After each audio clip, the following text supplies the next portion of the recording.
Today is Sunday, March 3rd, and you're watching the Viewscreen.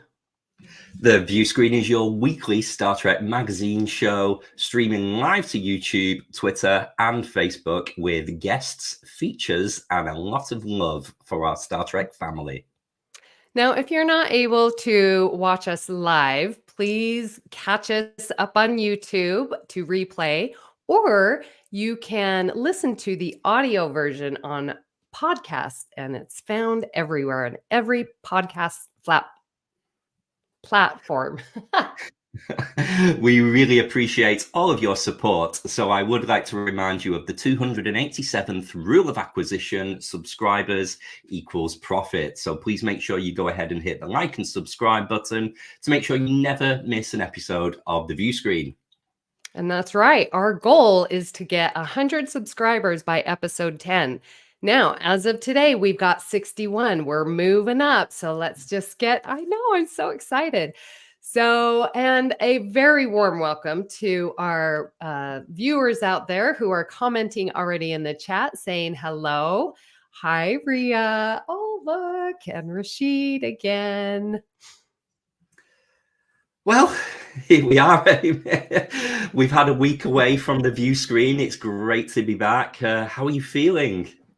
Well, I usually don't end up with a con crud, but I sure got it this time. It hit me hard, thankfully, on my travel day. So I have been resting these past 2 days, taking lots of medicine, and yes, getting better. I'm feeling better. It's just congested. So please excuse me if I, mute myself, blow my nose. It's just what I'm dealing with right now. Yeah, I mean, we're here to talk about Star Trek the Cruise a lot today. Yeah. So not to start with a negative, but it's just one of those things that when you go on a cruise ship, you're surrounded by germs. And I was particularly fastidious about hand washing and, not touching handrails too much. And on the return journey, I started coughing. I've had a fever for the last 2 days, but it's all done now. It's all out of the system. And I just see it as a small, inevitable price to pay for 7 glorious days at sea. Absolutely. Glorious. Oh, goodness. Well, we do have a very packed show today. And I think, should we maybe put a little disclaimer out that this is probably going to be a longer episode than usual. We usually say an hour, which has kind of become 90 minutes. Yes. We certainly will be 90 minutes today. We've got so much packed action and some great things to show you. So shall we see what is coming up on today's show? Yes. What do we've got? So returning with news of the cruise, it's Kristin. Hey. Recapping the most recent Star Trek event, the cruise, we've got Matt Harker. Hey, Matt. And if all of that frivolity isn't enough, it's time to get real with the science. We've got Josh Judkins for an interesting science segment. Josh. I cannot wait. This is going to be a very good show and informative and interesting. I'm excited.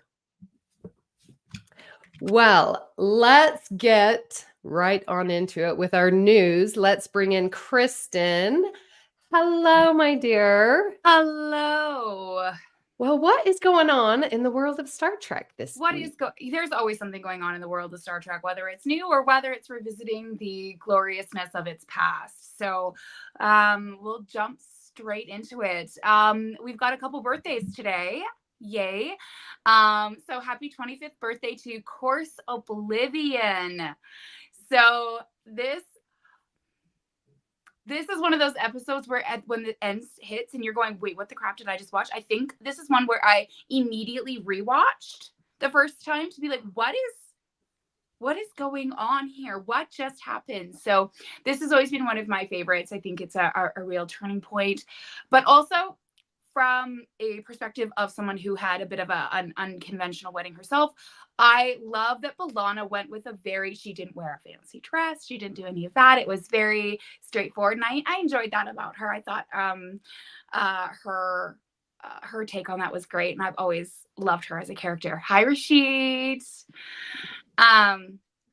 So yes, 25 years ago today, Course Oblivion aired, just to make everybody feel a little bit older. What a fantastically flattering picture of B'Elanna you've just chosen, just before she melts. Just before she melts. You know, this is where she kind of just is like, you know, is she melting, or was this a highlighter? Did she just put too much highlighter on, you know? And no, it wasn't that simple. It wasn't that simple. And then we also have a little Enterprise birthday today. So 21st birthday to Azati Prime.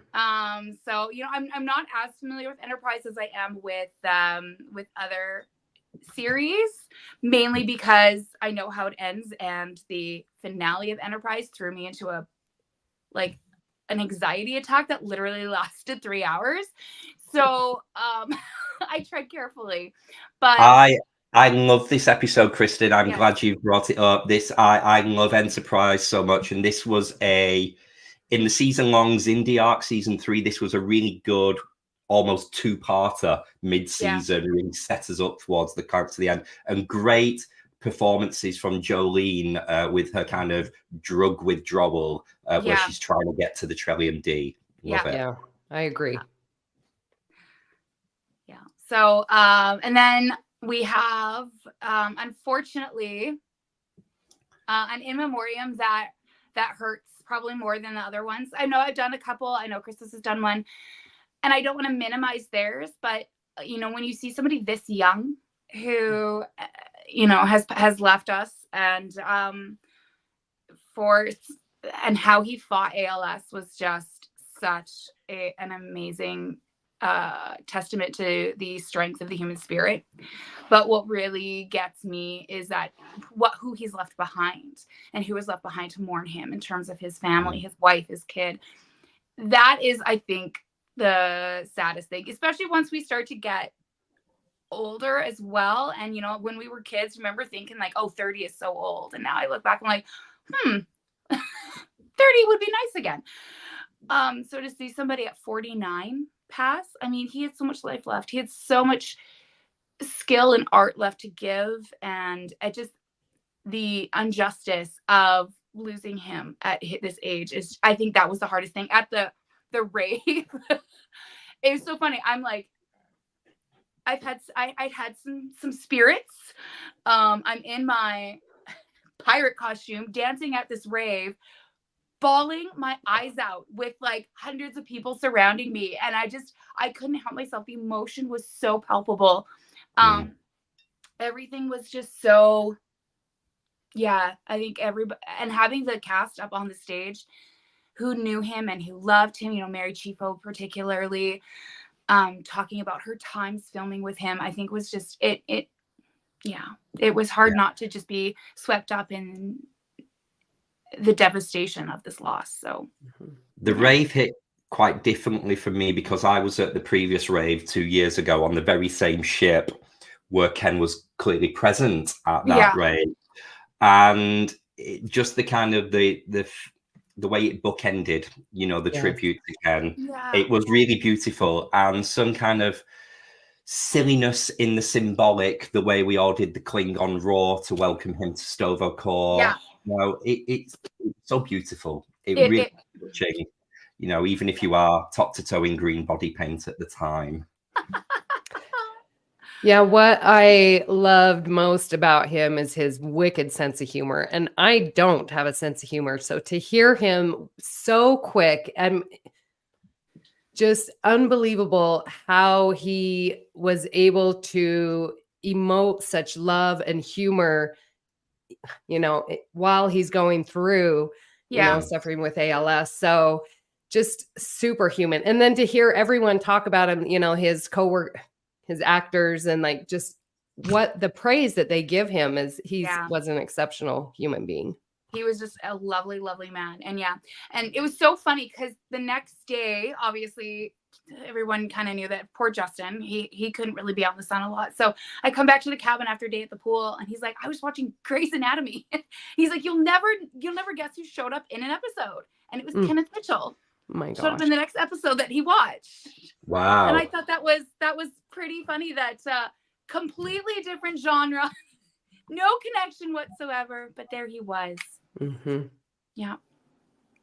So, you know, I give a lot of, I send my, I know a lot of times they don't really do much, but, you know, thoughts and best wishes and, you know, kind of trying to just put strength out into the universe to be with his family at this time, to help them deal with this immense loss, and just hopefully they can find peace in the fact that he truly lived life to the very end. He did not miss a moment of it. And I think that's something we can take away from this and really emulate in our own lives, is very much the carpe diem, and just really not letting the moment slip us by. Yeah. So thank you for that, Kenneth. Yes.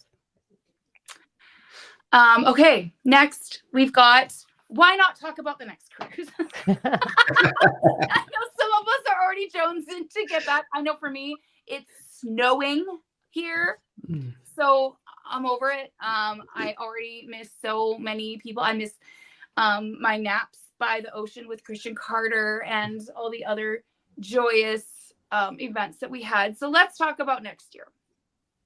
So same time-ish, February 23rd to March 2nd, 2025. Some beautiful stops. I remember in 2018, the cruise stopped at Belize City, and that was probably one of my favorite ports ever. They had, there was a daiquiri stand where you buy one and your refills were half off. Oh. So I'll be looking for something like that again. And then it's the 30th anniversary of Voyager. So the cast is very Voyager heavy.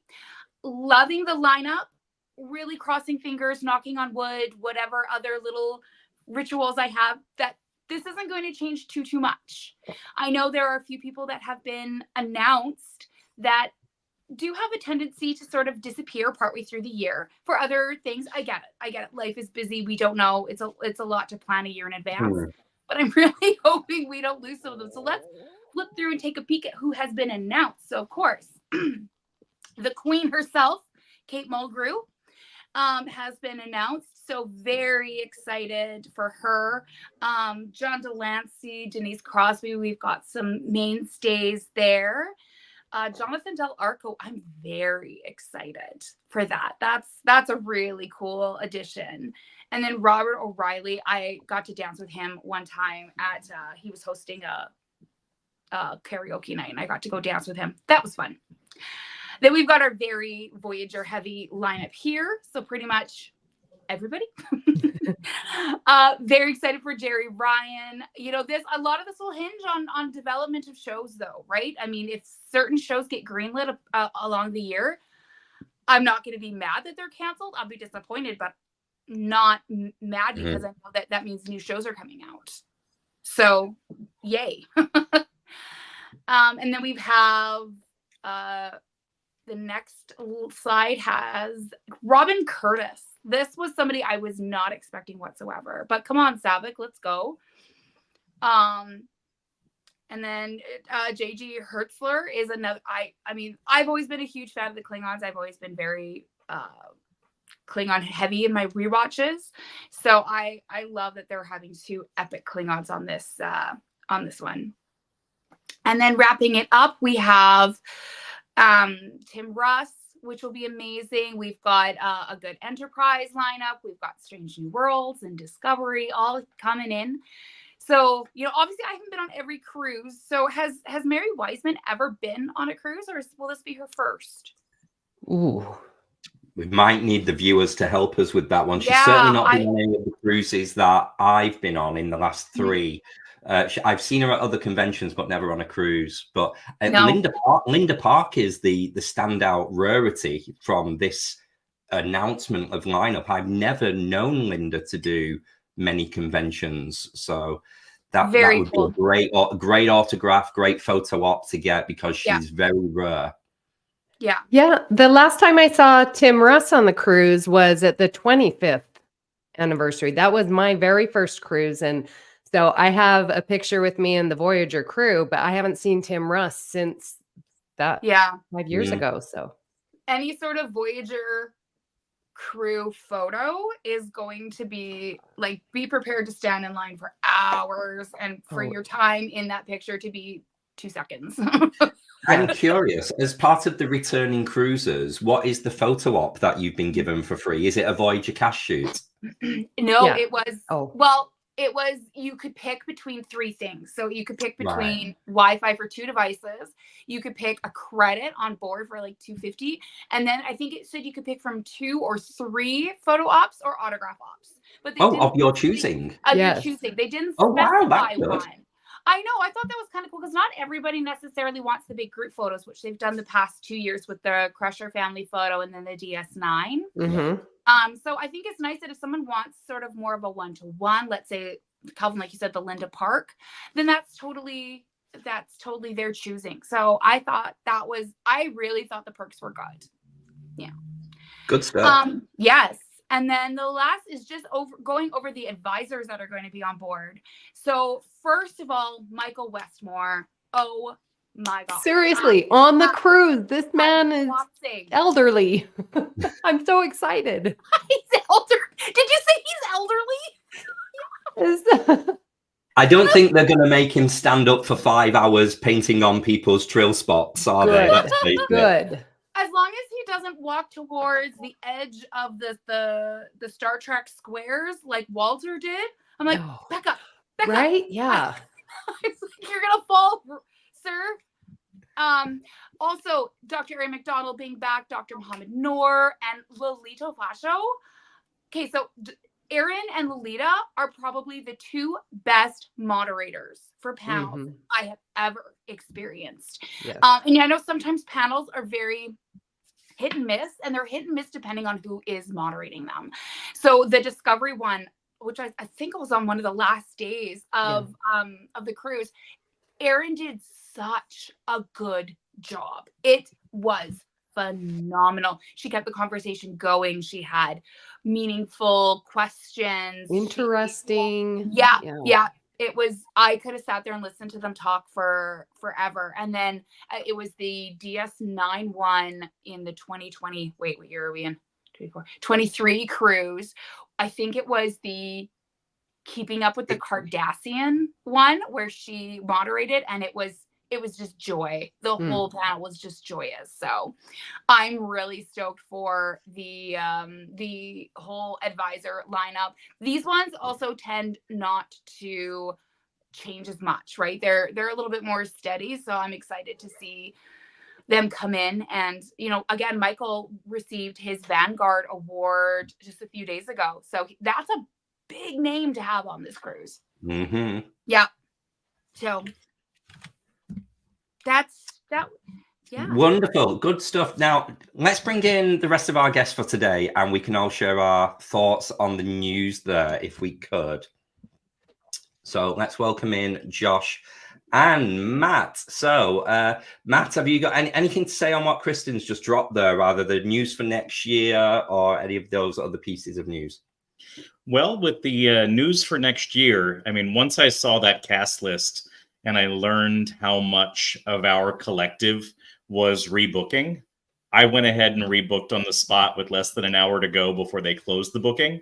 And I was surprised to learn from the booking agent that at that point, the cruise was over 50% booked already, just with returners. Wow.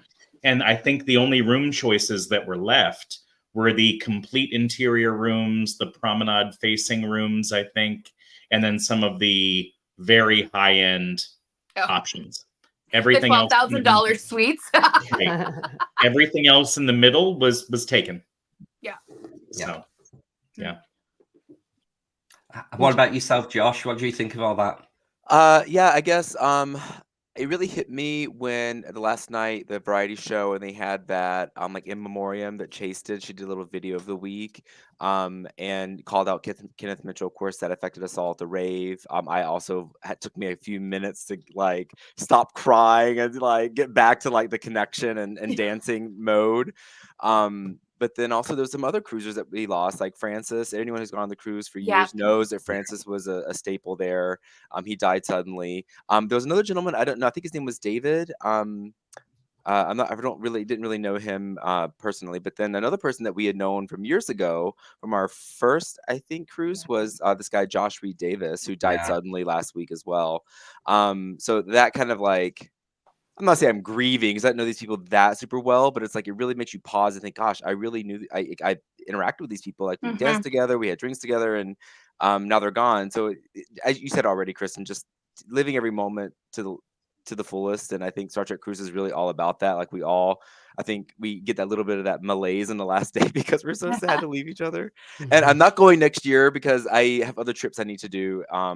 But man, that 30 Voyager anniversary, that is going to be fun. When they did it a couple years ago for the 25th, that was incredible because they had the one bar and they had like Voyager playing 24/7, and I would get my morning breakfast and go and sit there and like nap on the couch while Voyager played, just like at home. So it's going to be a great time, and I look forward to seeing everyone. I might go down to Florida and see people before the cruise departs. We'll see. Ooh, you'll pop in on the Bon Voyage on the pre-party. I'll pull a Rhea. That's right. Yes.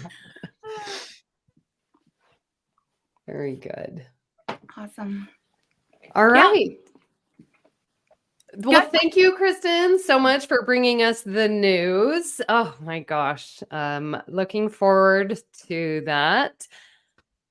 Alrighty. Okay, so well, as we remove people from the screen, let's welcome back Matt Harker straight away, and let's carry on our discussion about the cruise. I would like to just point out we're not being sponsored by ECP Cruises today. It's just that everybody on the show was on the cruise, so it would be rude not to. So without further ado, Matt, welcome back to the view screen, and I see you're fully decked out in all your freebies that you got on board. But I'm glad to see the hat made it back. A lot of people were concerned about having to transport that hat. How did yours fare? Oh, I did have to scrunch it down in my bag, but a lot of the whatever it's made of, rattan or whatever, the weave didn't break too much, so it's still pretty usable. But I wish I would have had this hat the one morning early on in the cruise when I decided to sit in the hot tub for an hour without sunscreen, and was burned from basically mid-chest up for the entire rest of the trip. So I remember first seeing you and recommended some After Sun. Yeah. So tell us all about the cruise, Matt. What have you got for us? Oh my gosh. Well, I do have a number of slides. Is David back? There we go. So this was my first time cruise. And although it won't be my last, as I said, I just rebooked. Absolutely amazing experience. If we could move forward. So what I'm trying to do here with this overview is talk about what is unique relative to those who may have been on a cruise before or to a convention before, what would be unique to the cruise that you wouldn't necessarily get in other places. And I think a lot of that opportunity to do some of these more unique things had to do with the fact that we were all together 24/7 for the 7 days of the cruise plus the pre-party night beforehand. I know we have the date ranges there specifically when we're on ship, but this year it was really cool to know that they were hosting basically a pre-party at one of the hotels near the cruise terminal that we were all able to meet up the night before, since we have to board the ship, pretty early the next morning. But thinking about those activities that were pretty cool, and feel free to chime in because I know I wasn't able to. Yeah, I didn't go to too many experience panels. During the breakfast period, chance to attend the Vidian phage discussion between the Vidian phage and Tuvix with Dr. Mohammed Noor. And I attended one of the space talks with Dr. Aaron, and I have to agree with Kristin. She really knows how to drive a discussion and command a room, and was extremely interesting.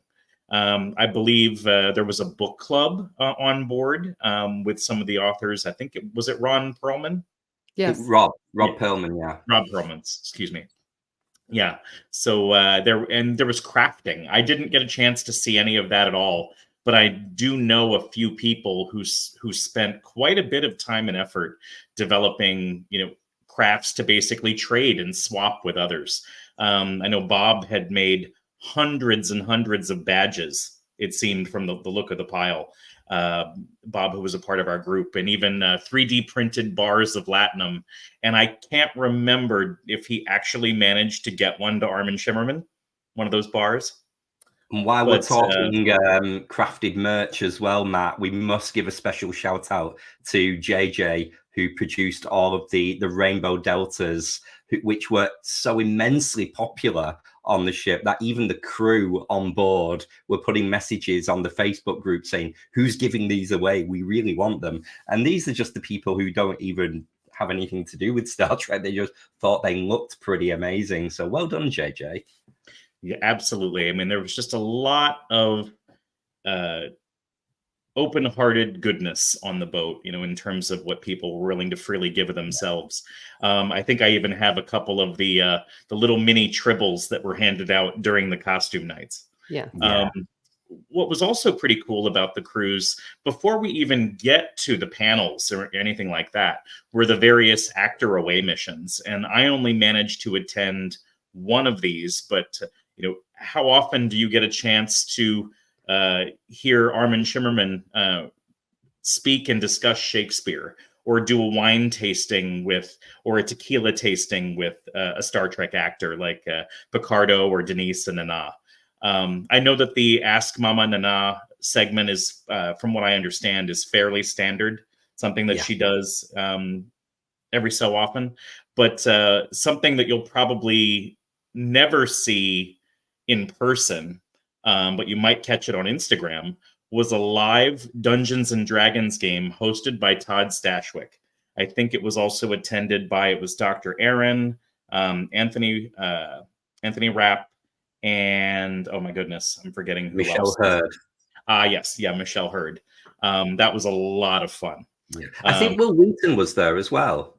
Yes, he was. Yeah, he was on the very end. Unfortunately, I had to cut out of that segment early due to a combination of chlorine from the water slide, salt water from the ocean, just since that was an excursion day. And I think I had sprayed After Sun on myself instead of sunscreen. Ooh. Yeah, so I had to leave about an hour in because I just could not keep my eyes open. I was just tearing up. But, and you see down there at the bottom, a martial arts class with Anthony Montgomery. These things typically don't happen at most conventions. So the cruise itself really is a unique opportunity to have these really unique experiences directly with the actors.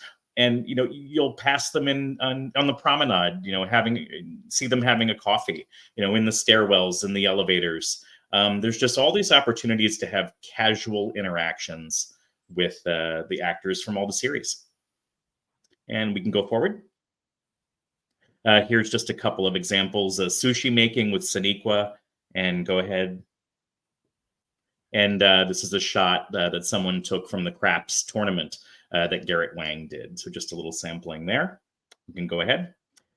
Something that I did not take part in, but which was a lot of fun, was to see the various decorated doors from the Quark's Umox Rub Dungeon, which was hilarious. A personal landmark for myself to let me know, if I was heading to my own room, was the Strange New World Spock down there in the, to the right of that.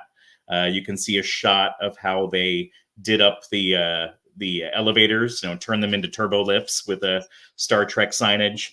I think awards need to go to whoever thought up the Gates McFadden Eras Cruise poster there. I thought that was pretty classic. And I'm sure this will be near and dear to Amy, the Deanna's Advice door. I have nice. that full.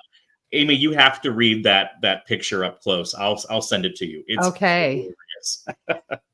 Matt, do you know whose room that was? That Quark's Umox Rub Dungeon. That's one of our guys. Yes.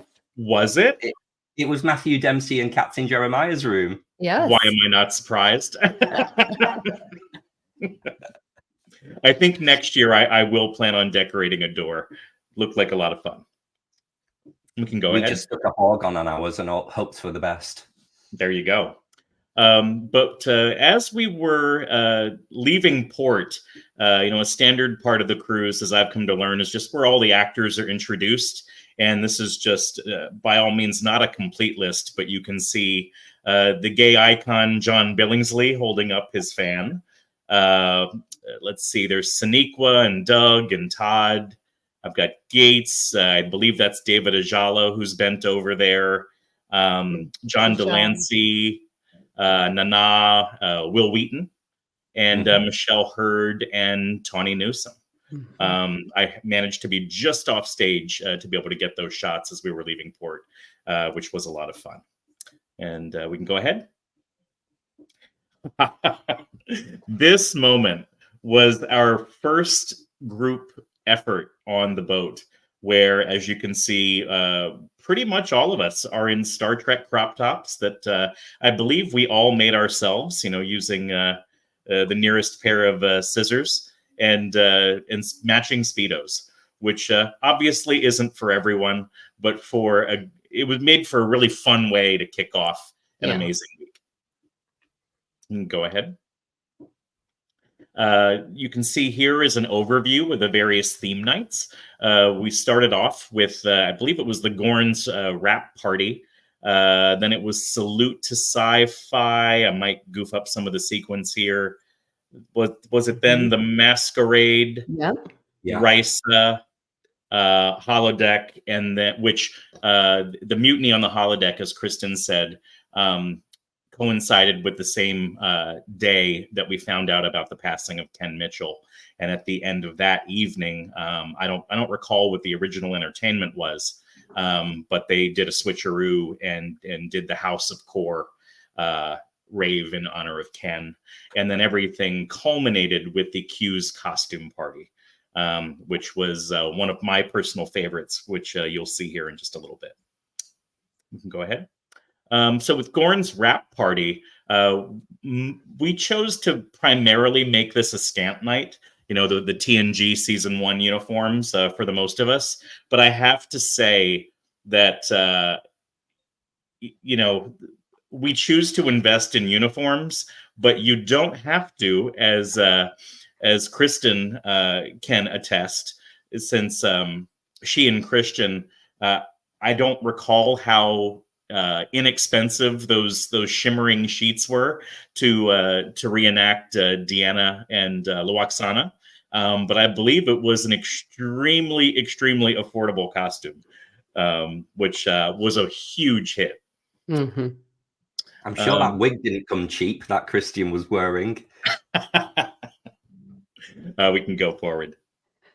Night 2, the Salute to Sci-Fi. This could be anything within science fiction. Doesn't have to be Star Trek. I have to admit, my Pike there, I was kind of phoning it in that night. I really couldn't think of something to do for Sci-Fi night, but you can see there we have an Ahsoka, for the Star Wars fans, and of course Prodigy and DS9 uniforms there. Were those Voyager? Don't shoot me, Kelvin. Both Voyager. Both Voyager. Anyway, jogging my brain there. Okay, and we'll go ahead. For Tawny, so later that night, there was an after party for Tawny Newsome, and I believe we've got a video to show from the dance floor.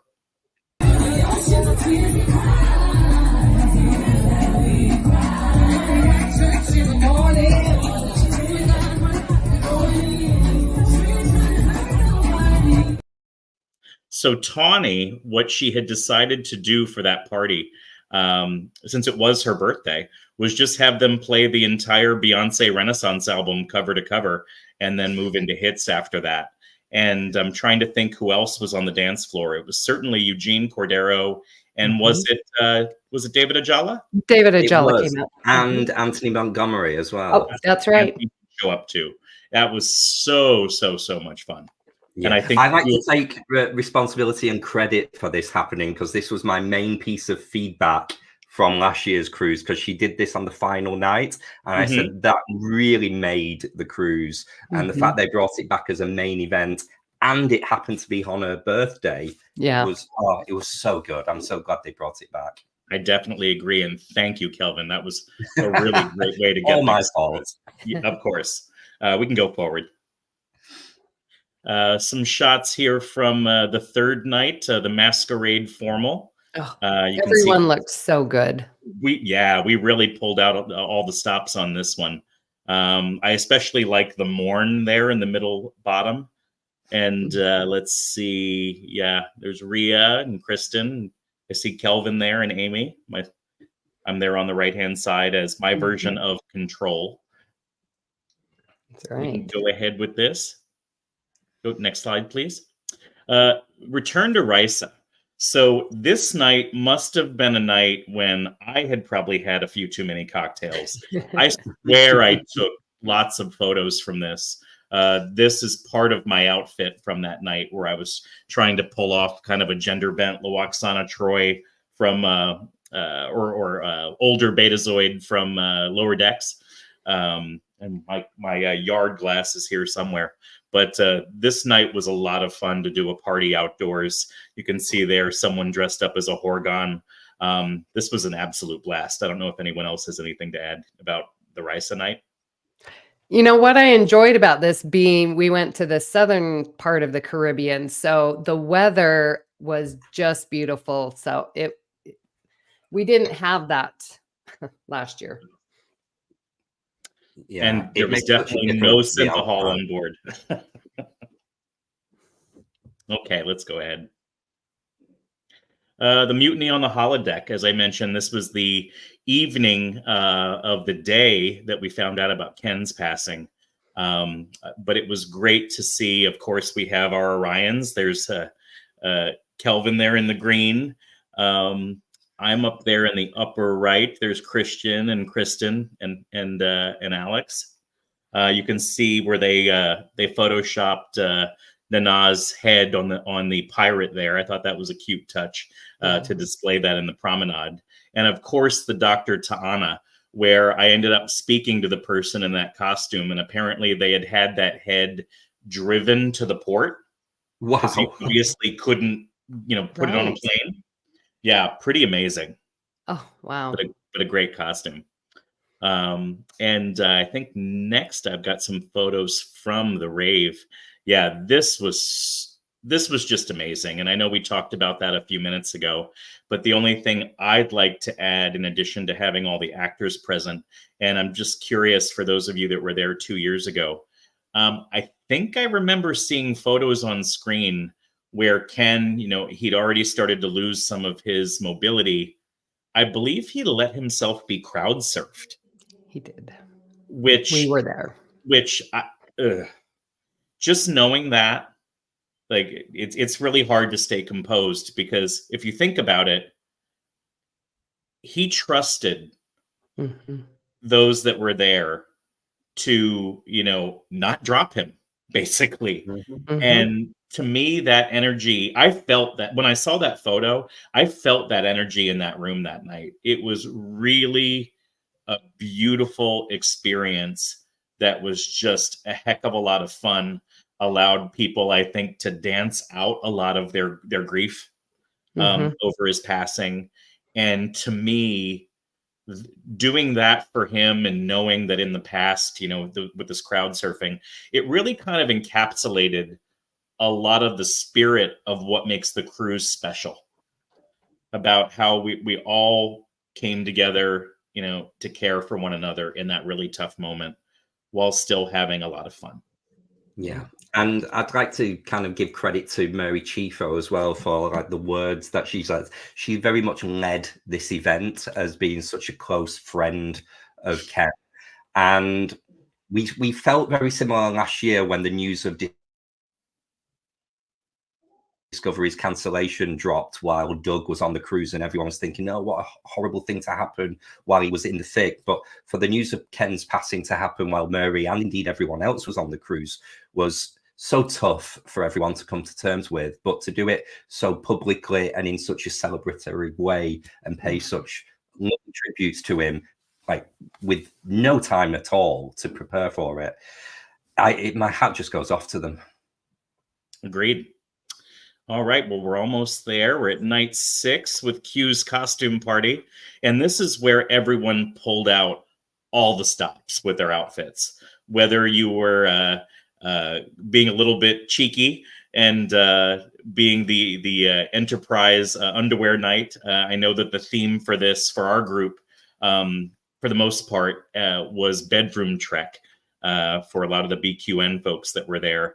I actually got my theme nights mixed up in my head where I had a separate bedroom costume picked out. So I chose to go the route of Boimler's Nightmare from Lower Decks, where the Borg babies that he rescued in IX Critis assimilated him.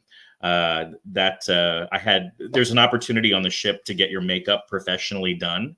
And of course, for a cost, it definitely wasn't free, but was so worth it. And I even got to keep the prosthetic pieces, which was a lot of fun. Something else there, just to draw the attention to in the bottom, you may recognize the hat on Christian's head. That rather plastic-looking thing that he's wearing is this reusable tote bag, which is probably the largest reusable tote I've ever seen. I don't think it would be practical to use at the grocery store, but apparently it makes a great tube top. So, so he looked amazing with that. And I think he even managed to incorporate one of the other freebies that we got, a cruise license plate, into a bit of a handbag, which was just an absolute scream. And that Emperor Giorgio, I saw that outfit up close while I was in the makeup chair. Exquisite. And I'm really shocked that she didn't win one of the categories. But this was really fun as we started to wind things up. And we can go forward. Oh, yes. And just to kind of tie things together, the cruise for me was about the togetherness and the many friends that I made aboard ship. And in fact, decided to rebook with Stevie, who I think I'd only met once briefly on a Zoom before boarding ship. By the end of 7 days together, we're deciding to room together next year. And I can certainly relate to Denise with the Armus costume chasing her aboard ship. Then that's just another example of one of those casual moments. I mean, Denise just walking around, and Armus was there and decided to give her a run for the money. I love this photo. I think it really encapsulates what the cruise is. It's just moments like that caught on camera, which is just hilarious. And that is typical Denise being, top tier guest on the cruise. She's so great. She's so generous with her time.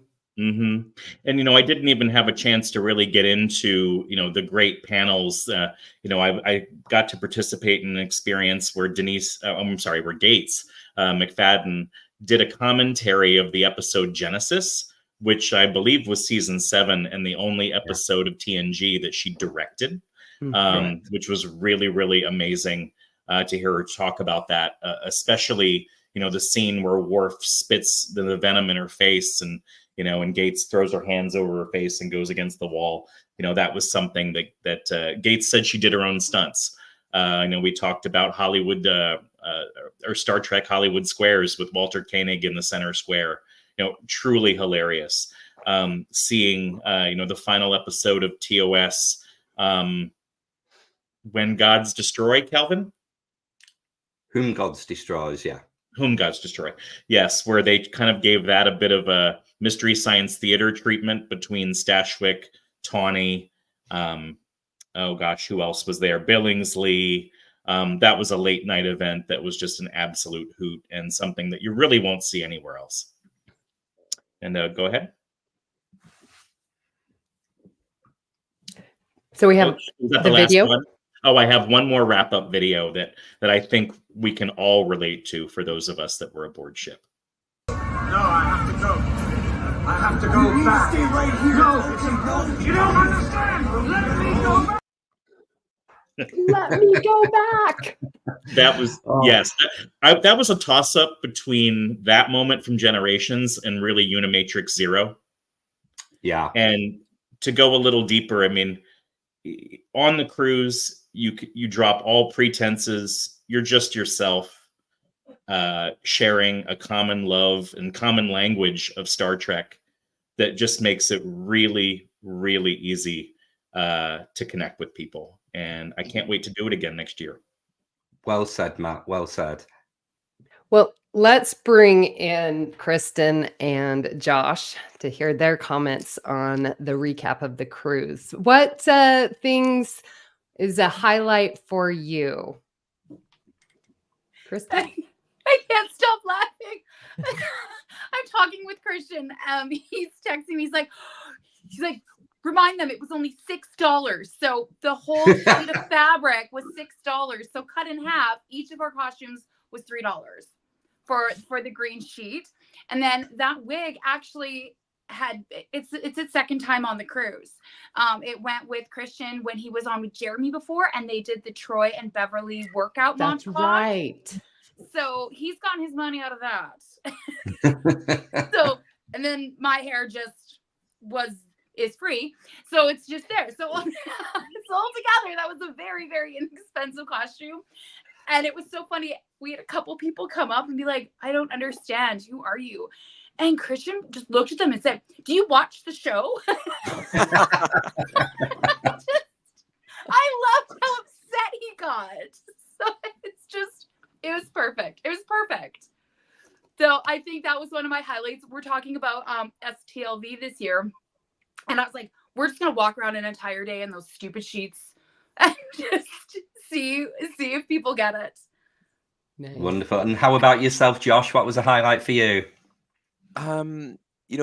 This was the 5th time going on the cruise, and I think so. Therefore, any time that there was a panel where it was already an actor I'd seen, like I didn't really attend, so I really spent a lot of time at the pool, which I felt like was doctor's orders because I found out right before the cruise that I had a vitamin D deficiency.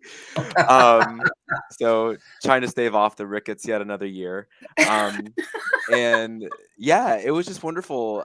There's so much to do that you really, and I think that's something else too, is that like there was so many sea days, there was so much content to engage in. That like I went to some panels I hadn't seen before, and I got to the best of the cruise for me is really those moments where you're just sitting by the pool and an actor might be in the chair next to you having a cocktail, and like you just let them be and just enjoy breathing the same air as them. So we had that moment with Ed Spaliers in the solarium, which was wonderful. I got a hug from Doug Jones. Also got to have a really lovely conversation, me and Natalie, with David Ajala, like the first night, I think. He was the very few people on the promenade. We just bumped into him and chatted with him for a good 15 minutes. And just those moments are magical. I've never been to a con, but my understanding from others is that that would be very, very hard to come by at a con. Mm-hmm. And those sort of like special moments where you're just on vacation with these cool people that you look up to. So yeah. It was great. Yeah, so, watching me seductively house a hot dog. I think that comment needs a little bit. That was my fault for the viewers. I was like, ah. So yeah, thank you, Matt. We had Ed Spaliers was just sunbathing in the background near whereby we were all having drinks and having a gay old time. And our good friend Matt and Monroe decided to seductively eat hot dogs, which caused quite a storm amongst us. And Ed Spaliers just looked incredibly concerned and confused as to what the hell was going on. Were like almost questioning his life choices that led him to that moment. The key to the seduction is the direct eye contact while eating the hot dog. Makes someone feel either really uncomfortable or intrigued. Yeah. You know what? Ed saw all of us gaze by the pool, and he still sat down anyway. So that's right. He was a willing participant. Absolutely. Now, Kelvin, we have a question from Tim Hans, and he wants to know, how long did it take you to get all greened up? a lot quicker than it took to get degreened, put it that way. I'm still finding green paint in certain orifices, let me put it that way. About an hour, I would like to say publicly, and while you're here, Josh did so much of my face makeup and painted all of my back as well, obviously, outreach. So thank you again so much to Josh. You did such a fantastic job of it, especially around my eyes have never looked more beautiful. Thank you. But yeah, all in all, about an hour, wasn't it? It was quick work. That's a lot less time than I would have assumed. And good thing that we had fairly stable waters. Could you imagine doing that last year's cruise on the Pacific when the boat was just like a rockin'? You're just rolling across your cabin, leaving green everywhere. Yeah. The funny thing I thought about the makeup that we used, our friend Johnny, who used the same brand of makeup that I did, accidentally bought the glow-in-the-dark version. So as Matt said, we didn't know it was the rave that night. So all the Orion pirates walked into the dance floor with all the UV lights, and poor Johnny, he looked radioactive. He lit up. It was amazing. He looked like he'd come But on only his back. now. Like, not his front though, because he used a different color gray. It was so funny. It was great. Yeah. It was perfect though. You couldn't lose him. Like, No. there he is.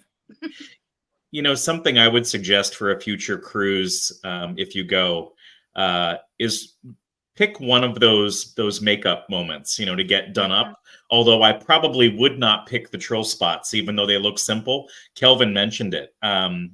Who was it that got them done? Colby? Ben. Ben got them done Ben. head to toes. Yeah. 5 hours. 5 hours he spent, whereas just my face in the partially assimilated Borg was about 70 minutes. And if up on my socials, I put a time-lapse video that condenses those 70 minutes down to 37 seconds. That was a lot of fun. But the next morning, I've got a photo of myself with 2 Ferengi and a Klingon waiting to get everything removed. And I remember the woman in the Klingon forehead saying that when they removed it, sweat just kind of poured out because we all had to sleep in our makeup to get it removed by the makeup artist the next morning. But it just gave me just tremendous respect for Doug, you know, for Michael Dorn. Everybody should do that at least once. Yeah. Well, it's interesting because I remember at the Discovery panel, Mary Chiefo was talking about how when she was doing that love scene in the Klingon makeup and she's moving around and whipping, and she's like, I could hear the sweat just like squish, squish, sloshing. And I'm just like, ooh. Sexy. And sleeping in that, I'm sorry, as somebody who is vigilant with nighttime skincare regime, I couldn't imagine sleeping in that. Matt, your skin is so beautiful. I hope you did like a mask or something after. Yeah, it was very interesting, and I had to put down all the bath towels on the bed. Yeah. Oh no, and honestly, like, this is looking at these theme nights. This is my 3rd cruise, and I had never dressed up before, and I always thought it's not a big deal, whatever. There's also people on dress up. Yeah. Take the time, put costumes together, and freaking dress up. It elevates those nights so much. Like, I can't even say how much more fun it was participating in the events in a costume, in a character, whatever it might be. It just really added to the whole experience. So even if it's just 1 or 2 nights, I know for some people traveling with costumes is really hard if you're coming from a long distance, but just anything just to kind of fit in with the theme, it elevated the whole experience for me. So if I'm ever able to get on another cruise, I will never not dress up again. So yeah, that's my advice. Amy, we've heard from the guests about their favorite parts of the cruise. What was your favorite part of the cruise? Oh, just what Josh was saying, like we were at the pool a lot. It is interesting because when I'm at STLV, I'm going to panels. Like, I love the information, but on the cruise, it's more about the connection with others. And I attended the fewest number of panels ever. And I was like, oh my gosh, should I feel bad? And I'm like, no, I don't, because it's the connections that build my Trek family that, you know, get me through the time when you're not with me. So it's to me about the people, the friendships, the family, the connection, as Ken strongly, you know, recommends. That's that interaction, the connection that we have. That's my favorite. Agreed. And I mean, it's your cruise. It's there for you to make. There's no wrong way to do the cruise. Right. Some people didn't leave the ship. I know. I was riding an elevator with one guy. He's like, I'm on a floating Star Trek convention. Why would I get off the boat? Mm-hmm. And part of me was like, well, I mean, you could go experience another, you know, way that people live and see the world. But I get his point. You know, he was there just for Star Trek. Yeah. Some people were there for a mix of Star Trek and the community. I'm totally agreeing with Amy. You know, last year I did so many panels. I can't even count, especially because AJ Robinson was there. So Garrick is there. I'm front row. But this year, you know, a few repeats, which is fine because there's new people all the time. But it was like, no, sitting with Amy by the pool with a frozen mojito, talking about things. You know, getting to relax and have a, you know, beautiful chat with somebody and get to know, like Matt was new on the cruise this year, and getting to know you was just such an honor. And then getting to know people more, like Kelvin and Josh. Having you read my tarot. Thank you for letting me read your tarot. So, you know, there's that is for me what this is about that building community and growing chosen family. Wonderful. I have a question. Sorry, go ahead. Oh, sorry, go on, Matt. For the repeat cruisers, you know, I did happen to see, and I know it seems like we're focusing a lot on you know, the Ken Mitchell experience, and rightly so. I did see a few people with T-shirts that were all black. Both, I think there was lowercase white text that said "connect" with a period and "time" with a period.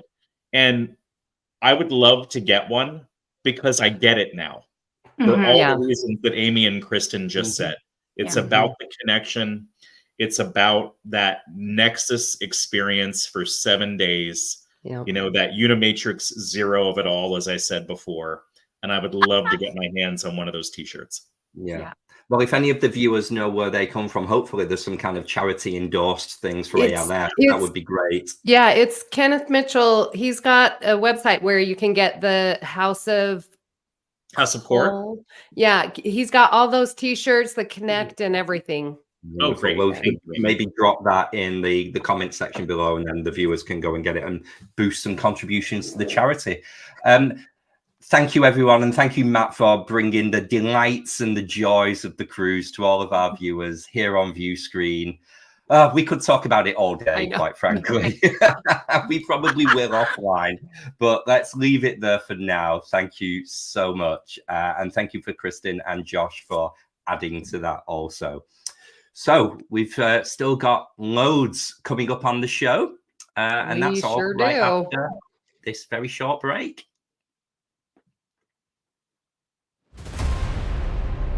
What else can you listen to on the BQN? Replicate yourself a mug of hot chocolate and join Amy, Mark, Christos, and Kelvin as they discuss everything and anything in the Star Trek universe on All Good Things. Boost yourself with an energy drink and join Davey on YouTube and Twitch for reviews and live streams of classic, cheap, and sometimes more recent video games on Bargain Bin Gamer. Brew yourself a pot of coffee and join Jeremiah to discuss Star Trek Voyager on The Captain's Couch. Mix your favorite cocktail and join Mark and Matt at Cinema Z to discuss the films you probably missed but should definitely check out. Pour a cup of tea, Earl Grey, hot, and listen to Stephen and Keith as they discuss the next generation of Trek on Galaxy Class. Get yourself something caffeinated and learn an interesting bit of history with Chrissy and Jason on History with the Zalogis. Have a bowl of Plomeek soup and join Thad and Chrissy and a guest to discuss new episodes of Star Trek as they are released on Infinite Diversity. Have something to sharpen your mind and put your Trek knowledge to the test with the Treksperts quiz. Take a bite out of something that didn't seem edible and join Kyle, Kevin, Amy, and Haley covering all things in New Trek, including that show that is Trek in all but name, The Orville, on Union Federation. Get your Sunday brunch ready for the Viewscreen, a live weekly talk show hosted by Kelvin and Amy with featured guests talking about all things Trek. Pour a glass of wine and spill some tea with Christos, where he discusses current Trek news and events and explores the world of fandom via guest interviews, all with an LGBTQIA+ perspective on What's the Tea, Bev? And Patreon members get to pass around that green bottle of Aldebaran whiskey once a month on the round table, and they can listen to It's Green with Mark White and Amy's Math Moments.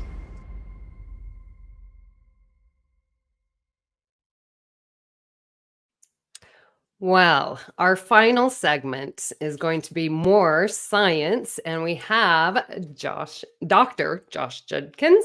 Let me get this out. A PhD in chemical biology with his dissertation in synthesis, biosynthesis, and function in small molecules regulating behavior and development. Is that right, Good job. Josh? Yeah, more or less. And I don't do any of that anymore, but yeah, that's Oh what my I did once upon a time. He's now a makeup artist. Yeah, right. Yeah. Yeah, thanks. Yeah. Anyway, I Welcome do to the camera stuff now. Viewscreen. Thank you. Do we want to jump right into the slides? Yeah. Great. Yeah, it's just because the science will take some time. So I replaced. You can go ahead. Yeah, perfect. So I replaced my professional headshot with this one from the captain's floaty chair on the cruise, Yes. which I got very positive feedback from. So thank you everyone for making me feel good.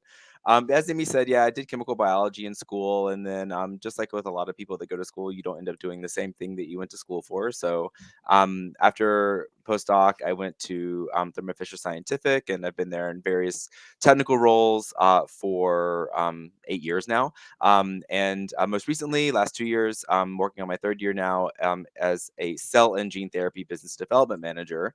And so obviously anytime in Trek they mention something science, it's like a lot of it's just gibberish. Like it really doesn't mean anything. And it's like, oh my, you have to suspend disbelief to really like enjoy the episode sometimes. But every now and then they'll say something that actually kind of like is, attached a little bit to reality. And I think like Dr. Aaron does a really good job of explaining how they science up, some of the writing, as well as Dr. Noor as well, of course. So anyway, they asked me to do cosplay, and I said, no. I'd rather talk about genetic editing because I spend all day thinking about it and I want to talk about it. So next slide. Got to be brief here. So very high level. I wanted to just start with like, what the heck is it? And how do we do it today? And then I'll have some examples from Star Trek to like bring us all in. So hopefully the next time you're watching Star Trek and they inevitably talk about some virus doing something, you'll think, aha, I now know better. So basically, high level, gene editing is when you take a genetic sequence and you're either removing that DNA sequence, or you could even be silencing DNA, like turning off a gene, replacing a segment of maybe corrupted DNA, or even adding in DNA. And apologies for the graphics, it got messed up in the translation, but imagine that they're all perfectly overlaid. Yeah. So basically, that's what you're doing. You're modifying the genetic sequence in an organism. It can be in a somatic cell, so a tissue like around your body, or it could be even germline or your sort of gametes, your reproductive bits. So next slide. So what is gene therapy? So when I say gene editing, it kind of relates to gene therapy. And so the whole point of doing gene editing, the previous slide was calling this out, like you could be doing some screening, maybe to just do basic biology kind of R&D kind of research, or research and development to understand pathways and maybe find a target that could be useful in disease. But then another aspect of it is gene therapy. So where you're actually delivering a therapeutic set of DNA to help treat a disease, cure or treat. And so there's a couple of different flavors of viruses, but really the most commonly used ones are called lentivirus, which is also known as it's a retrovirus, is sort of classified. So the prototypical example of a retrovirus that affects a lot of people is HIV. And so they are, that's sort of one class of virus. The other one is adeno-associated virus. So these are similar to adenoviruses, but anyway, both of these enable scientists to grow them in a lab. So part of my daily job is to work with customers to sell them reagents that my company makes to engineer these particles and purify these particles for creation of gene-based therapies. These can be used to deliver, in some cases, inside of a patient, so in vivo, or they can be used to edit a patient's cells outside of the body and then redeliver those back into the patient to create the cure or the therapy. Next one. And so another way that the genetic engineering can occur is via transfection. So there's all different flavors of transfection here, and I love the sciencey bits of this. So old school, you would use these sort of calcium phosphate based polymers to deliver. That was more academic and not really used anymore. A really fun one is optoporation, where you're using lights to open up pores in the cell to deliver your payload. Lipid mediated is common for transient transfection. So let's say we're studying cells in a dish, and we can add our lipid mediated gene to deliver a gene and make something glow, for example, to see where it is in the cell and perturb it with a drug or other molecule. Viral transduction I just spoke about, so that's exactly what it sounds like. The virus is carrying your payload into the cell, and the virus machinery is inserting into the genetics of the cell to drive expression of the virus particles or delivering of the gene of interest. Then finally, electroporation. That's where you're applying an electric current to open up a pore and delivering your payload into the cell that way. And that's another one that I actually work with a lot of customers who do a little bit of both, where they're taking the patient's cells out of the body, growing them up, and they actually use electroporation to knock out a gene with CRISPR-Cas9. I'll talk about that next. And then they come in afterwards with a virus for delivery of a genetic payload. So you see flavors of this. I haven't heard of electroporation used much in Star Trek, but well, anyway, if you see any of these words, I taught you about them. Next slide. And so I really want to talk about this one because it's mentioned in Lower Decks, and it made me so happy because this is something that was published when I was in grad school and has since it was science fiction, really, the first organism. So I studied C. elegans in grad school, Caenorhabditis elegans. It's a small 1 millimeter long round worm that lives on back rotting fruit, basically. Anyway, the first animal that was edited with CRISPR-Cas9 was C. elegans. And flash forward now, I finished grad school in 2014. Now I'm selling instruments and the enzymes and the reagents to do this engineering for human tissues. So it's really like sci-fi come true. That's why it's so passionate to me. So anyway, a nuclease is all it does is that key term nuclea refers to like the DNA, and ACE refers to an enzyme. So it's going to be nicking the enzyme. You see the little scissors there. It's cutting the double strands of the DNA there. And once you nick the DNA there's a couple different mechanisms to heal that DNA. One would be non-homologous end joining, or NHEJ, and that can cause a frame shift and can help change the way the code is read to cause a premature stop. So that can silence a deleterious gene, or can otherwise turn off a gene so that you can come back in with something outside of the body to deliver a therapeutic gene. And then that's where the HDR comes in, the homology directed repair, where you have homology arms that sort of anneal to that sequence and allows that exogenously provided DNA sequence to be inserted into that DNA. So those are the two kind of flavors of that. So next slide. Just some of these nucleases. So this is really, really recent science. So in 2020, Jennifer Doudna and I forget the first name of Charpentier, they got the 2020 Nobel Prize in Chemistry for this work on Streptococcus pyogenes CRISPR-Cas9 system. So this is basically a bacteria immune system.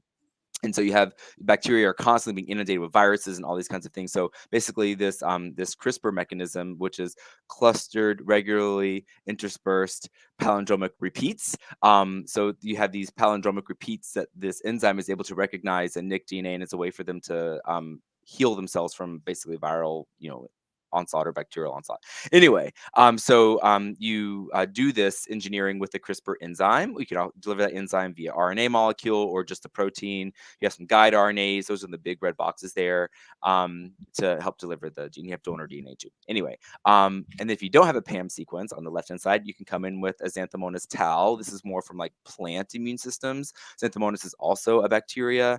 And that's where, anyway, I'd be very interested to see if they ever use tal effector proteins in Star Trek. I think it's an unexplored territory for gene editing. Okay, so then I guess with that, let's scooch on to the next for some examples. So as much as Star Trek says, oh, eugenics wars, we can never do genetic engineering, there's tons of genetic engineering in Star Trek. So I always felt like the dogma was a little bit inconsistent in that regard. But I just talked about CRISPR-Cas9, and so Tindy created a dog from scratch. You know, she's instead of going to the bathroom, she's always coding in the background, and she says it really, really fast. So maybe you didn't catch on that she's saying real stuff. So one, she hand edited all 6 billion sequences. It was really fun. Of course, it was fun. She said this little lady's protein bonds totally accepted the Cas9 snipping without any cellular degradation. Wow. So that Cas9 snipping I mentioned was exactly that nuclease coming in and snipping. Of course, it's acting on DNA and not protein, so it's a little bit squishy there. But anyway, it's close enough. I think it counts. And of course, we love Tindy.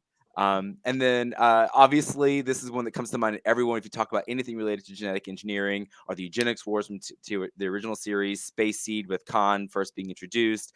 And then, of course, Star Trek II, The Wrath of Khan, with Montalban reprising his role there with them fucking jack titties. Like, he did it. Like, I don't know how many push-ups he said he had to do every day to get them boobies like that. But anyway, looking great for a senior man. And then, of course, Into Darkness, that role with this delicious Benedict Cumberbatch as well. And of course, in Star Trek, the genetic engineering created these super soldiers, and therefore it led to the eugenics wars and really became taboo and banned because they did not want to revisit really any of that work in the past. So, or rather in the future. And I think this is what's interesting about Star Trek is it allows one to take that logical progression of, okay, if we have this technology, what then? And what are the repercussions of that? And it allows us, because right now we're still a little bit away from, but it's coming, you know, kind of quickly, actually, as evidenced by the CRISPR technology. Like, in theory, we could start engineering people that had more muscle tone, or had better nervous systems or better brain power. Like, this is within the realm of possibility. So it begs the question of, you know, how can we explore the ethics of this and see a possible future and decide if this is something that we really want to do or not. So next slide. Another one too that I think was really, really popular. And if you just go to Memory Alpha and you type in viruses, you find all kinds of examples. A lot of them really are traditional, like cold and sick, and they're just like a regular old virus, like we all are suffering after the cruise. But they're not really doing genetic engineering. But I thought was interesting is like this one, and I wanted to bring in as many of the different flavors of Star Trek as possible with Enterprise. We learn about the origin of some of the changes in Klingon morphology in Affliction and Divergence. And this is the Klingon augment virus, which is based on the eugenics wars embryos that they were able to get and sort of reverse engineer, as it were. Of course, it failed miserably and started killing everyone. And so Flock stepped in, and a cure was found. But this is absolutely this virus is absolutely doing genetic engineering and is modifying them to make them super soldiers. Maybe it's making their muscle tone stronger, making their nervous systems able to process information faster. These kinds of other super organismal behaviors. Next slide. And then got to bring in Beverly, of course. So in this episode, Transfigurations, she quote uses a virus to increase ATP synthesis. And you can imagine if you dump somebody's body full of a virus carrying the genes for ATP synthase, images on the right, then they're going to create more ATP synthesis. And as a biochemist, I can't mention, this is really one of the most important molecules on the planet. There's others in plants that maybe are arguably more important and more massive on the planet. But anyway, this one is what makes all of our ATP. And like the protons get on one side of your mitochondrial membranes due to oxidation of fatty acids.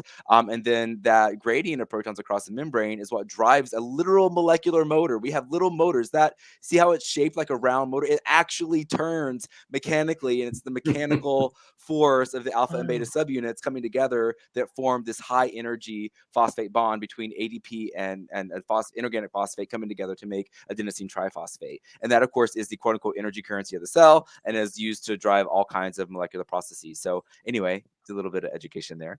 And then we always, of course, talked about Genesis being an example on the cruise.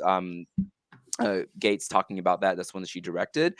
She created synthetic T cells to help Barclay, and everyone gets sick. And then the cure here was a retrovirus. So again, similar to that lentivirus, they're delivering something in there to create new genetic expression. And I mean, you see, you're growing new eyes and ears and all kinds of stuff. That's obviously genetic engineering.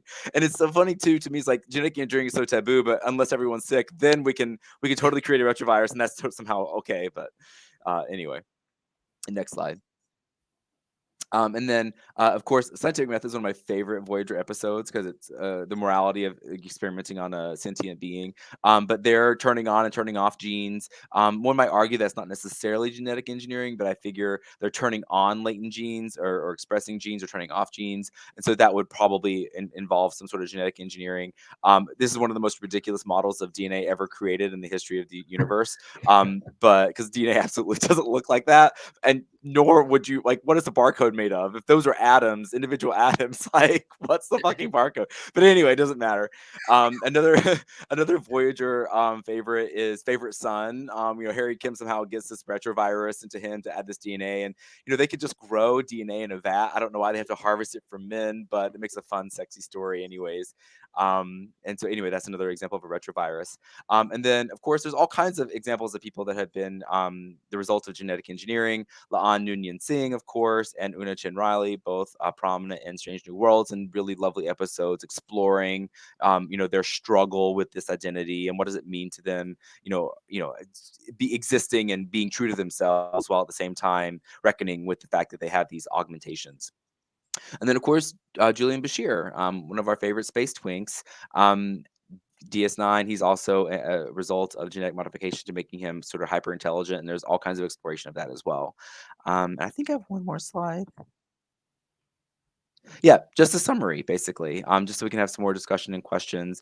So basically, genetic engineering has existed in real life for decades, and we really are living through a revolution. I mentioned how in grad school it first got published on using it in an animal, and now we're doing it in people. In our lifetimes, genetic medicines are going to become routine. Already this year, we've had some approvals for some gene therapies and cell therapy. So one cell therapy, a collaboration between Vertex Pharmaceuticals and CRISPR Therapeutics. Exocell, this is curing sickle cell anemia. So this is a really painful disease, and very expensive to treat. Life people really struggle living their lives with this disease. This is happening as we speak. Like, these people are being cured from it. Another one was children with deafness, delivering a virus to the ear to restore hearing in their ears. So CRISPR is newest to this landscape. Viruses have been played around in this space for a while, but with the advent of CRISPR becoming more routine, Lower Decks obviously very current with this idea, and probably due to the science advisors like really being current with the literature, they're already referencing this technology. Lots of examples in Star Trek where gene editing for medical purposes is used, but also there's this exploration of unscrupulous uses that allows us to explore what it would mean ethically to do these kinds of things for either war making or for improvement of an organism. So I am in my Prodigy rewatch, and Dahl goes to the one, and there's that person, I forget names. I got to rewatch Prodigy. I'm a little rusty on that one. Yeah, so Dahl is made up of just a bunch of gene editing. And so and then he's like, well, I want to upgrade. And this on the one planet, oh man, I'm so sorry, people. The one planet they goes and he's like, well, I want to be this, and he gets like a Telluride nose or something, and he gets transformed because of this gene editing. Is that something that's like added, split? Remember that first slide you had? Yeah. Like, what would cause that? Would that be a break, or is that overwriting or extending or deleting? Frankly, is probably all the above. Oh, If you okay. think about, we really don't yet we understand a little bit how we're still studying basically how the original zygote, once it is sort of the embryo when it's formed, that initial union of egg and cell, that is one totally can turn into every cell in your body, and that goes through multiple divisions, becomes all these other tissues. We don't necessarily know we know a little bit now. So for example, we can take your stem cells and we can turn them into induced pluripotent stem cells and differentiate them into, for example, dopaminergic neurons or cardiac myocytes or things like this. But we don't yet have the ability to say, okay, we're going to cut off your nose and grow a pig nose. Like, that would be tricky, but one would imagine that it would require turning off certain genes, turning on other genes, and things like that. So I would argue probably all the above. You just referenced one of my kind of favorite Deep Space Nine technicalities there about differential cells of, during, I think it was during one of the battle episodes in the Dominion War, they were saying that you want people to be injected with cells that can become what is needed, whether it's an extra lung or the liver. And I remember at the time, people were saying that was quite advanced commentary and science to have in the script. Obviously, that's 20 odd years ago now. So I love that you've picked up on the dialogue that is in the more recent episodes of Lower Decks there, because that had completely gone over my head. I mean, the speed at which Lower Decks comes at you anyway is already quite a lot to contend with, but when you throw the technicalities in. But I think this is really useful for someone like myself who just sees, medical science is advancing, take one pill 3 times a day, and we've got all of these extra benefits of longevity of people living with all sorts of conditions, that actually taking a moment and admiring, and dare I say, even trying to understand what goes on behind it it's very important that I listened and heard that, because, I've genuinely learned a lot of stuff there. Josh, thank you so much. You're welcome. And to that point too about cells, if I could do one more quick comment I didn't mention is, like, another one is Parkinson's. Parkinson's is caused by losing the dopaminergic neurons in your brain, and people is inevitable demise. And there are certain treatments that help, but those treatments, they work initially, but then they lose their efficacy, and then people eventually still die. But right now, there are companies that are injecting fresh iPSC derived dopaminergic neurons into patients' brains. And so, I mean, there's a good chance that within the next several years, we'll have a pretty good cure for Parkinson's. I mean, and this is, that's more cell therapy, not gene therapy, but it's coming. Well, let's bring in Kristin and Matt and let us know if you have any comments in the chat for Josh. I was wondering, like, is it degradation for like dementia and Alzheimer's, or is that a totally different introduction of a new DNA? I don't know what I'm asking. So you asked about degradation, like, so. Yeah, is that what dementia and Alzheimer's is? And then can you just insert fresher DNA strands? Yeah, it's really not so much of a genetic disease. There are genetic predeterminants of Alzheimer's in some respects. There are, for example, ApoE4 is linked to early onset Alzheimer's. But I think it's early onset. It might be late onset. It's late onset, actually. But anyway, but these are just risk factors. They're not yet like so strong as like a rare disease was a specific marker that absolutely will give you this disease. And dementia, let's say specifically Alzheimer's, these are caused by, what we best think is they're called, oh my God, plaques that build up in the actual neurons, right? And so those plaques cause excitotoxicity and like degradation of the neurons. So it's more of a protein disease. Oh. But I guess, so basically all the therapies are targeting the removal of these A beta peptides from cerebrospinal fluid to try and treat. But so far, that really hasn't been that effective. Okay, so pulling this back to sort of what we've all been talking about with Kenneth Mitchell, how is this research, or is this research going to be able to be effective in the treatment of ALS? It could. So actually, I believe, I just saw an episode this morning of a SciShow podcast. We don't really, ALS is so complicated of a disease. And like, for example, multiple sclerosis, we know pretty good, probably there's relation to Epstein-Barr virus, but it's still unclear what ALS is caused by, if it's necessarily a viral or other sort of problem. But one can imagine, like, that's the degradation of neuromuscular, like, tone and synapses, right? So people lose their ability to talk, breathe, etc. And so I guess one could imagine delivery of curative agents to help build back new neurons and muscle tissues and stuff, but that it's such a same thing kind of thing with dementia. It's like once the disease makes such a progress, like we're just not at that point yet where we can reverse the clock and repair some of those things. But one would think that if we could find the right biomarker or genetic predisposition, that we could have earlier interventions that would either maybe through diet and other lifestyle choices, or maybe we find it is a virus, and maybe there's a way that we can deplete that virus in them to prevent the development of the disease. Yeah, but I guess we'll still, a lot of work being done on understanding the cause. I love to see the progress, though. You know, when we watch, especially for me, some of the earlier episodes, watching the things that Beverly would do in sick bay with just, you'd see the DNA and she'd like plunk things around and you're just like, wow. And then they would talk about the common cold as something that people used to suffer from. And, you know, how many ever years ago now that was, to see it actually start to become reality in a way because of work like from people like yourself, Josh. It's really cool to see the advancement of health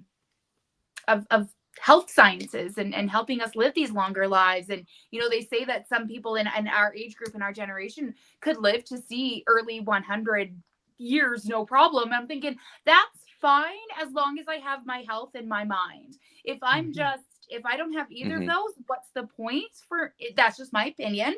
No tea, no shade. But you know, if work like yours continues to make it so that we can live longer but better quality, healthy lives, I'm so excited. So thank you so much for the work you're doing in this. It's phenomenal. My mind is just clarify, blown.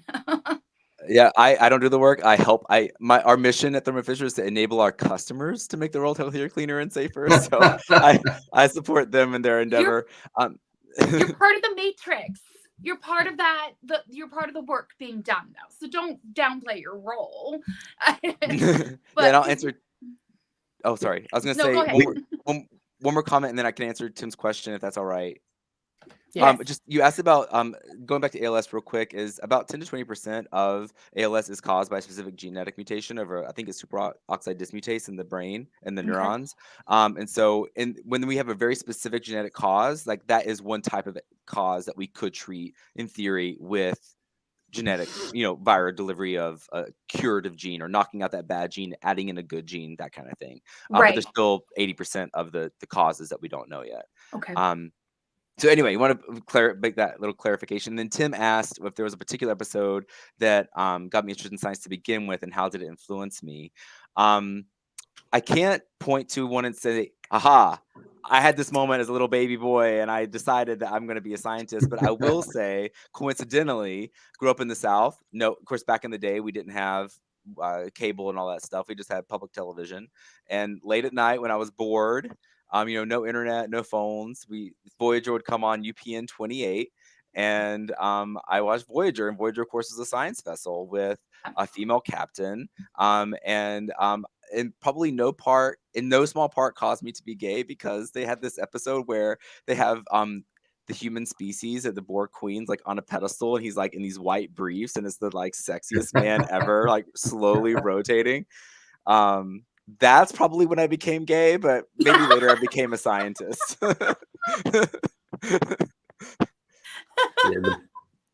Well, Rashid says, I watched Star Trek Nemesis. Good job. It's a great movie.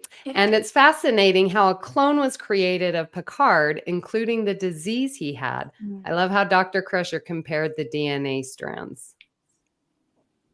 I do like that. Yeah, it's I'm always amazed at like sometimes like you could tell like if you base the writing too much on present science, it limits the imagination and like creating new things. And so much of science, I feel like, is really driven by people being exposed to science fiction concepts and then trying to make those a reality, right? And so I think that's also too like and this idea to compare biology. So like comparing DNA sequence, that is an astute observation, I would argue, because like that is an important way that we do science, is by comparing two different data sets. And it might sound flippant or trivial, but it really is an important way. And in fact, in my grad school work, that is something that we used differential analysis of wild type and mutant worms to find metabolites that were different between them via spectroscopy. But yeah, it's good. No, Josh, I love your comment about, sort of Star Trek putting stuff out there to help, get scientists interested in looking at other things. Because there was that whole, I'm sure everyone's seen it, that meme where it was like Star Trek did it first, and it's all the different Apple products that have come out and how it was 30 some odd years ago. Yeah. Star Trek, like communicators with cell phones and iPads with their pads, and even Google glasses with the Jem'Hadar navigating systems and all of this stuff. And it's because of the crazy ideas put out there by these writers. And so I love that is not just in the technological side, but it is also in the like the more bioscience side. It's just so cool. It's so cool. Where would we be without this show? Right. Not here. Oh, Matt, we can't hear you. Oh, there we go. Sorry. Josh, on the cruise, I was sitting next to Clint in Mohammed Noor's session on Tuvix and the Vidian phage and genetics and Voyager. Did you make that one? I didn't. I think that was when I was at the pool. So I'm going to put a link in the chat to something that he talked about where it's a fake scientific paper that was put out in a predatory journal like in 2018. I guess it wasn't vetted, peer reviewed. It tries to explain warp 10 and threshold and how we get that in. Hilarious. Yeah, so that's in the chat there. I don't know if you want to show that up or we can post it later. Yeah. For the folks. Pretty darn funny. That's hilarious. Yeah. Some people hate that episode, but I didn't mind it that much. I love that episode. Probably because for me, I love special effects makeup. So all the work with the tongue falling out and everything, I was like, let's go. This is cool. Josh, I have a question, Josh. That's Kristin put a lovely positive spin on something I was thinking about that maybe wasn't as positive. We look at Star Trek a lot in a modern lens and look at the technology that is supposed to be futuristic and think we've got that now, and almost kind of Star Trek has gone further than it's supposed to be. Are there any examples of that in the kind of the geneticist world of where something depicted in an episode which was modern day thinking when it was written, you would look at it now in 2024 thinking, yeah, no, that's just not quite right. Oh, that's such a good question. That's not kind of like the science fiction aspect, but where they got the science fact a little bit wrong, or it was just the best they could do at the time. Oh my God, there's got to be stuff in the TOS. I'm not as encyclopedic with the TOS and earlier ones as I am with. There's always like examples where it's close but not quite. But something more, like for example, like that barcode, like you're showing you an atomic resolution level like of DNA, and they're showing something like what is that barcode made of? It has to be made out of atoms, so like it can't anyway. So that's one example is really glaring, but I'd have to rewatch some stuff to see and make some notes and report back to you. Oh no, you have to watch Star Trek again. Oh no, there's your homework. Such hard work.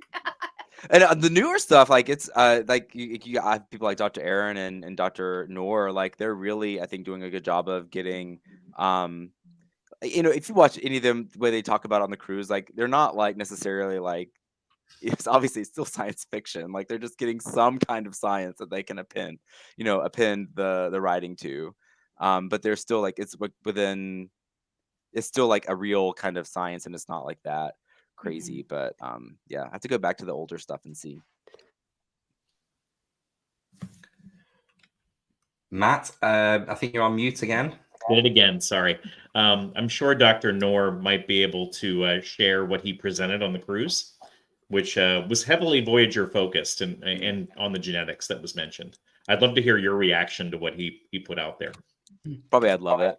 I know Clint did. Clint really liked it a lot. I tried to get into those sessions, and 5 Forward filled so fast. So if anybody from ECP or whoever plans these things is watching, can we please put these in the main theater or Studio B, or is this something bigger? They're obviously in demand. People want to see this. It's so interesting, and having such limited seating kind of doesn't allow everybody to fully engage. So Yeah, I've seen them do it within Studio B before, so I don't know if yeah, you were at C, there were so many things going on that they there was struggled a with lot. space, but There's a lot. Yeah. yeah. But just more chairs. I tried standing at the back to watch the Tuvix one, but the guys kept making drinks and people kept coming in going, oh, it's so full, and turning around and leaving. I just Yeah.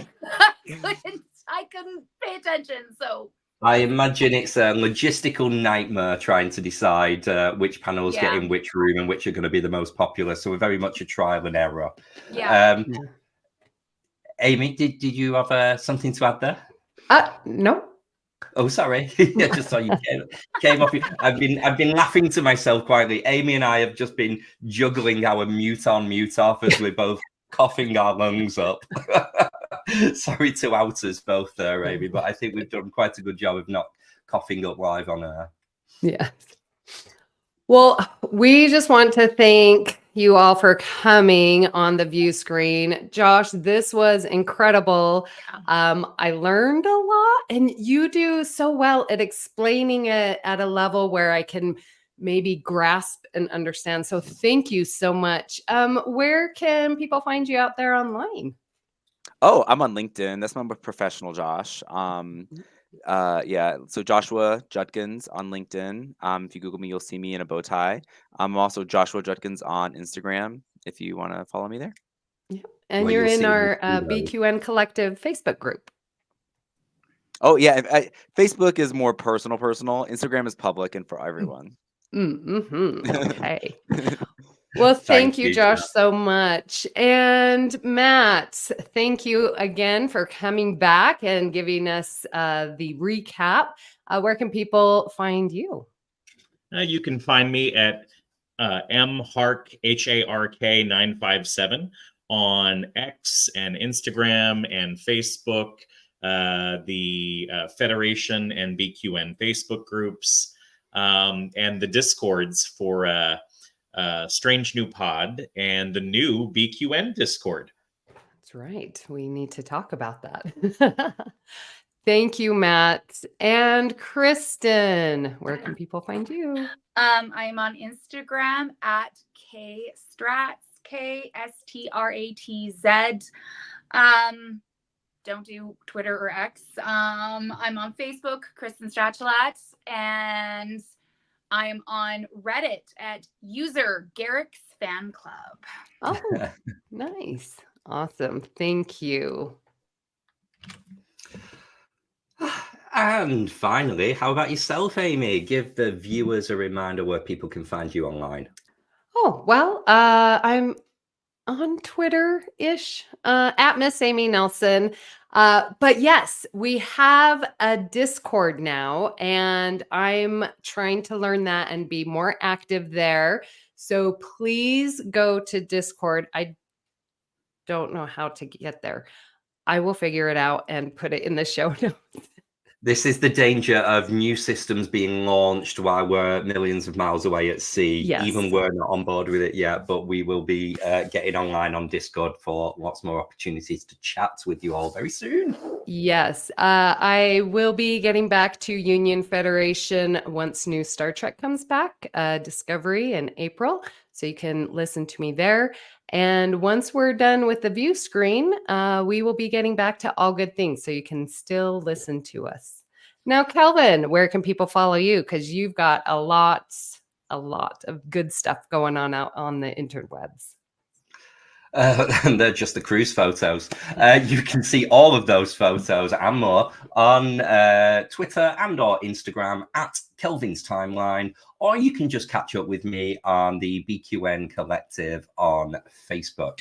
But like Amy says, we will be back in a few weeks' time on All Good Things, picking up where we left off as we put the view screen to bed for its season finale and a little hiatus before coming back with season 2. We have decided to come back for season 2. This has been so much fun. Now, a huge thank you to our current Patreon members. And if you would like to support the network or the show, please go to patreon.com/BQN. And don't forget, hit that like and subscribe. We've got a lot of new viewers out there, so make sure to get that subscribe so we can get our 100 goal. Absolutely. Just before we go, I just want to put it out there for all our friends that we see on the cruise, we see at conventions, we chat with, we stand and have drinks and a fun time. They're all so smart. I just want to, say we've got a really good network of people around us. So well done, everyone. Yeah. Warms my heart. What have we got coming up next week, Amy? Well, we have Dan Devey with Gaze in Space, cooking with Joe. He did cocktails previously, so now we're going to get a little cooking segment. And Kevin Scarf, former host of Galaxy Class, is going to give us a Batleth battle. It's been a long time, and we're happy to have him. First time we've podcasted with Kevin. I've never been on with him before. I'm looking forward to that. But that's all same time, same place next week. But for now, thank you for watching the view screen, and it's time to end transmission. Bye.